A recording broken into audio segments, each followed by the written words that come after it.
You know, self-love has become this very popular trope. It's almost just a series of platitudes. We hear about, we should love ourselves, and we see things about radical self-love on Instagram and on social media.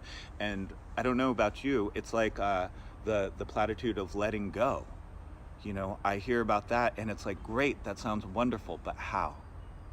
Can you show me the steps?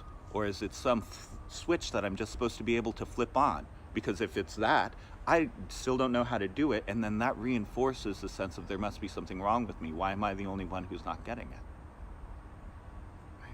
So it sounds great, but how? There seems to be things in our way. Right?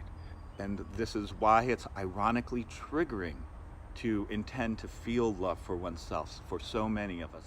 And when I first learned loving kindness practice, which will be the core of our practice for the next couple of weeks, traditional Maitri or Metta practice, which translates to loving kindness.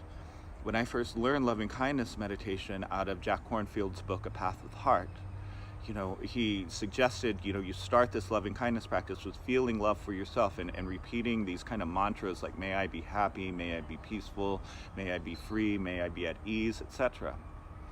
And you start doing these repetitions of these aspirational phrases, almost like a prayer, almost like a mantra, but with a little more feeling behind it. And for me, I felt dead inside when I started that practice. I felt completely flat, and it was rote and mechanical. And the instructions were to just stay with it, and sooner or later something in you will shift. And sooner or later, something in me did shift. It was kind of later, but I do remember the day that I felt the shift, and I felt the heart crack open, and my numbness began to abate, and it was like a window had been painted black, such that I was convinced that the sun no longer existed. And on this day, the repetitions of these aspirational phrases, it was like a fingernail scraping off just one little strip of that black paint, and one little beam of sunlight streaked into a dark room. And I said, okay, I'm not lost after all. But where we're starting from is that place of the heart has contracted, and for so many reasons. And it can be difficult to confront that. My teacher says that awakening the heart is just like getting up from meditation after your legs have fallen asleep and they're like wood. It's painful when the blood begins to rush back in.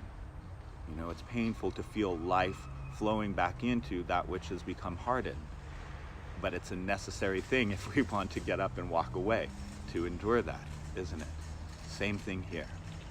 So this won't not entail some level of difficulty or discipline or working with your resistance to doing these practices.